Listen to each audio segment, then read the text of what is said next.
News, reporting for NewsZimbabwe.com. I am Makanaka Masindana.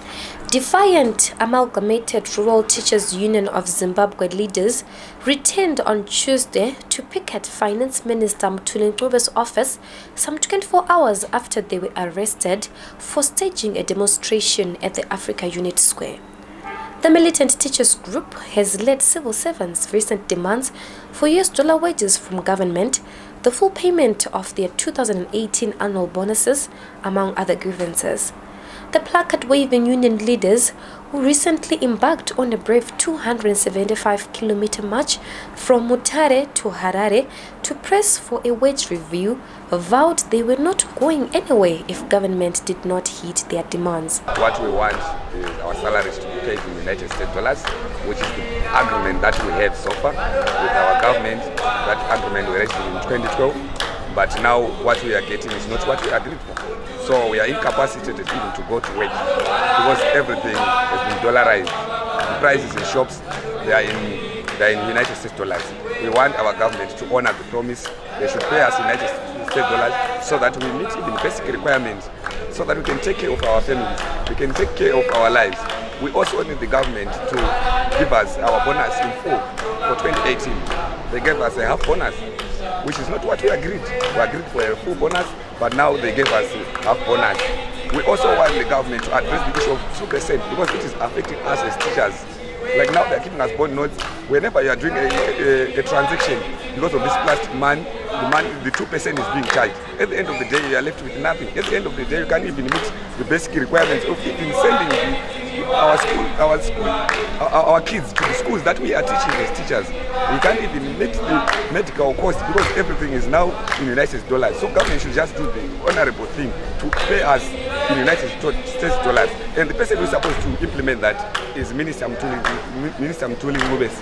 So we are here demanding those grievances to be considered and to be met. We are going to be here as long as it takes because we are incapacitated to go to work. We are also incapacitated as individuals to sustain our livelihoods and our families.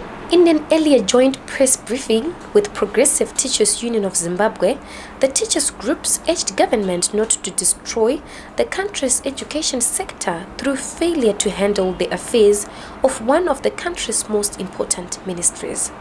PTUZ Secretary General Raymond Majongwe insisted teachers still wanted their wages paid in US dollars as earlier promised by government during previous joint negotiation forums. The demands are very simple.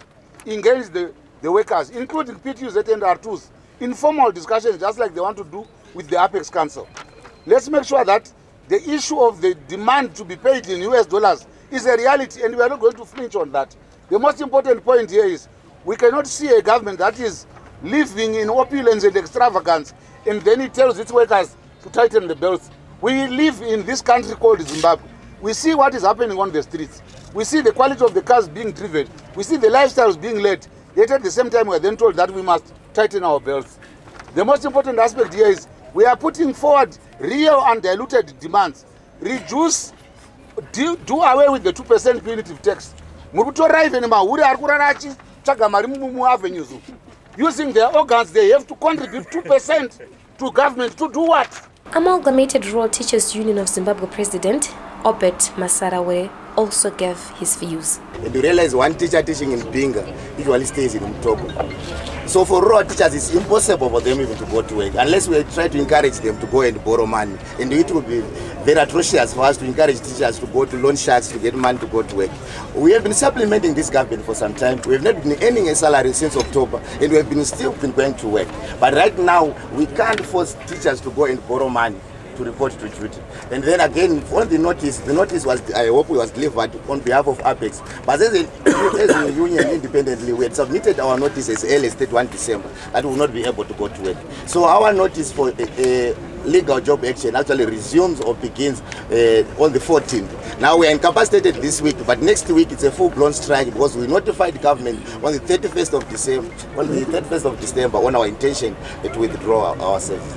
Government has said it has no resources to meet civil servants' US dollar demands. The opposition MDC says that President Emmerson Mnangagwa and his administration should be honorable enough to seek assistance following their failure to manage the country's affairs without bringing hardship to the ordinary men on the street. Reporting for NewZimbabwe.com, I am Makanaka Masinyama. For this and more stories, do visit our website www.newzimbabwe.com and our YouTube channel, NewZim TV.